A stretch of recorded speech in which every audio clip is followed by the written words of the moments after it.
በእርግጠኝነት ብዙዎቻችን ማህፀን ማውረድ ሲባል እንሰማለን። ነገር ግን ይህ ችግር በዓለም ላይ ከግማሽ በላይ የሚሆኑ ሴቶች ላይ ሊከሰት እንደሚችል ታውቃላችሁ? ከግማሽ በላይ የሚሆኑ ሴቶች በህይወት ዘመናቸው ፐልቪክ ኦርጋን ፕሮላፕስ ወይም ደግሞ የማህፀን ማውረድ መንሸራተት የምንለው ነገር ይገጥማቸዋል። ይህ ሁኔታ በሴቶች ስነ ልቦና፣ በዕለት ተዕለት የስራ ህይወት፣ በትዳር ውስጥ፣ በአጠቃላይ በአእምሮ ሰላም ላይ ከፍተኛ ጭንቀትና ጫና የሚፈጥር ክስተት ነው። በህመሙ ከተጠቁ ሴቶች ወደ ህክምና የሚሄዱት ከ3 እስከ 10% የሚሆኑት ብቻ ናቸው። ይህም ከፍርሃትና ሀፍረት አንጻር ነው። በጣም የሚገርመው ነገር ደግሞ ይህ በሽታ ገና ሳይከሰት በቤት ውስጥ በሚደረግ በጣም ቀላል ዘዴ ሙሉ በሙሉ መከላከልና ማስተካከል የሚቻል መሆኑ ነው። ሰላም፣ እንኳን ወደ ቻናሌ በሰላም መጣችሁ። ዶክተር ኤሌና ነኝ። በዚህ ቻናል ላይ ስለ ሴቶች አጠቃላይ ጤና በስፋት እናወራለን።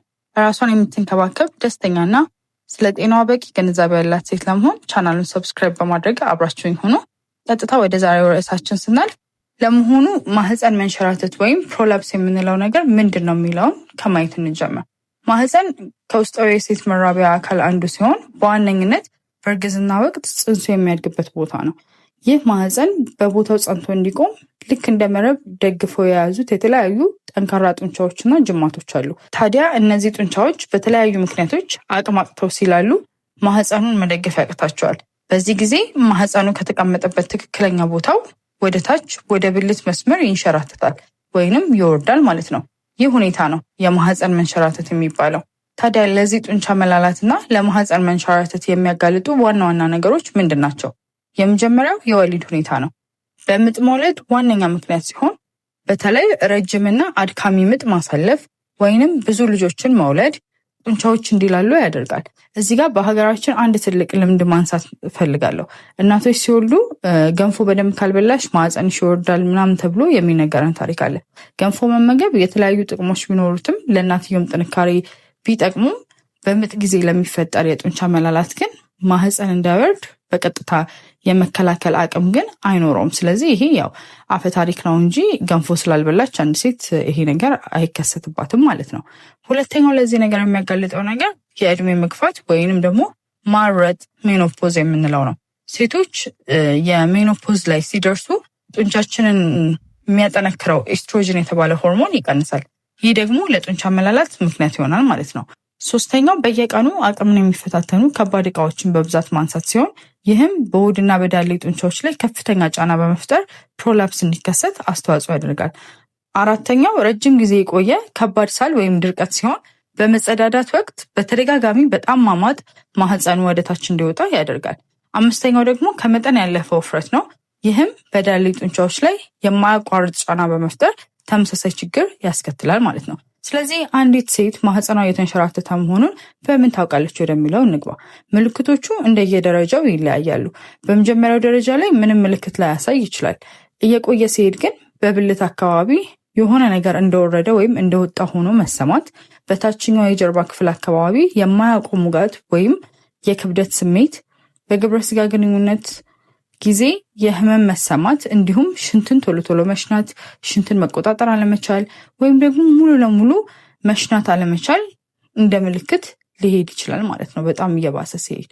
ስለዚህ እነዚህ ምልክቶች በዋነኝነት የማህፀን መንሸራተትን ወይንም መውረድን ሊያሳዩ ይችላሉ ማለት ነው። ታዲያ ይህ ችግር ካጋጠመ ወይም እንዳይከሰት ለመከላከል ምን ማድረግ አለብን? ህክምናው እንደ በሽታው ደረጃ ይወሰናል። የመጀመሪያው መግቢያ ላይ እንደገለጽኩት ይህ ህመም በቤት ውስጥ እንክብካቤና በመከላከያ ዘዴ በቀላሉ ሊታከም የሚችል ነገር ነው ብዬ ነበር። ይህም ደግሞ በኬግል ኤክሰርሳይዝ ሲሆን ኬግል ኤክሰርሳይዝ የምንለው በቤት ውስጥ የሚሰራ የዳሌ ወለል ጡንቻዎችን የሚያጠነክር ስፖርት ነው። አሰራሩም ልክ ሽንታችንን መሀል ላይ ይዘን እንደምናቆመው አይነት ስሜት በጡንቻዎቻችን ላይ መፍጠር ሲሆን በተደጋጋሚ እያጠበቁ መልቀቅ ሲሆን ይህንን በቀን ውስጥ ቢያንስ ከ3 እስከ 4 ጊዜ ደጋግሞ መስራት ማህፀን እንዳይወርድ ይከላከላል ማለት ነው።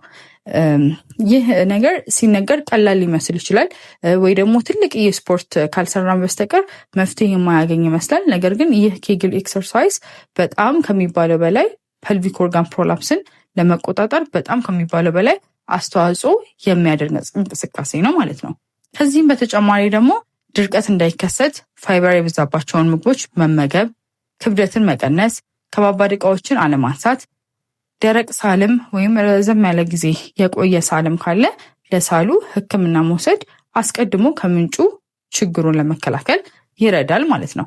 ከተከሰተ በኋላ ደግሞ ሁለተኛው ደረጃ የሕክምና መሳሪያ መጠቀም ሲሆን ደረጃው ከፍ ያለ የፐልቪክ ኦርጋን ፕሮላፕስ ላይ ሲደርስ ዶክተሮች በብልት በኩል የሚገባ ፔሰር የሚባል የጎማ ቀለበት በማስቀመጥ ማህፀኑ ወደታች እንዳይወርድ ደግፎ በቦታው እንዲቀመጥ ያደርጋሉ። ሆኖም ግን ይህ ጊዜያዊ እንጂ ዘለቄታዊ መፍትሄ አይደለም።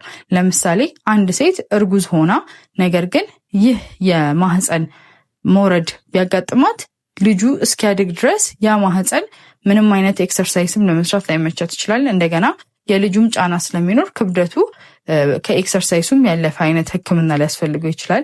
ስለዚህ በእንደዚህ አይነት ጊዜዎች ለጊዜው እርግዝናው እስኪያልቅ ድረስ ለማቆየት የምንጠቀመው ነው ማለት ነው እንጂ ዘለቄታዊ መፍትሄን የሚሰጥ ነገር አይደለም። ሶስተኛውና የመጨረሻው ዘለቄታዊ መፍትሄ የሚሰጠው ነገር ቀዶ ጥገና ሲሆን ችግሩ በጣም ከባድ ከሆነና ማህፀኑ ሙሉ በሙሉ ወደ ውጭ ከወጣ የተለያዩ አይነት የቀዶ ጥገና ሂደቶች ሊካሄዱ ይችላሉ። ጡንቻዎችን መልሶ መጠገን ሊሆን ይችላል። ወይም ደግሞ ያቺ ሴት የመውለድ ፍላጎት ከሌላት ማህፀኑን ሙሉ በሙሉ በቀዶ ጥገና አውጥቶ ማስወገድ ይቻላል ማለት ነው። ስለዚህ አሁን አንድ ሴት ወልዳ በቂ ልጆች ወልዳ ከዛ በኋላ እድሜዋ ገፍቶ ከሆነ ማህፀኗ ቢወጣ ማይጎዳት ከሆነ ሙሉ ለሙሉ ይሄ በቂ ሕክምና የሚሰጥ ስለሆነ ያንን መንገድ መጠቀም ትችላለች ማለት ነው። ስለዚህ ውድ እህቶቼ ጤናችን የምንደራደርበት ነገር አይደለም። ማንኛውም አይነት ችግር ምልክቶቹን ስናይ ወደ ሕክምና በመሄድ መመርመር ያስፈልጋል። በመዘግየት ቀላል ነገሮች ሊባባሱ ስለሚችሉ ማለት ነው። በቀላሉ መፍትሄ ለምናገኝላቸው ነገሮች አላስፈላጊ የሆኑ ጣጣዎች ውስጥ መግባት አያስፈልግም። የዛሬው መረጃ ጠቃሚ ሆኖ ካገኛችሁት ሌሎች እህቶች ጋር እንዲደርስ ላይክ፣ ሼር፣ ሰብስክራይብ በማድረግ ፋሚሊ መሆን አትርሱ። በቀጣይ ቪዲዮ ደግሞ የማህፀን ማውጣት ቀዶ ጥገና መቼና ለምን እንደሚደረግ በዝርዝር ይዤላችሁ እመጣለሁ። እስከዚያው ሰላምና ጤና ለእናንተ ይሁን። መልካም ጊዜ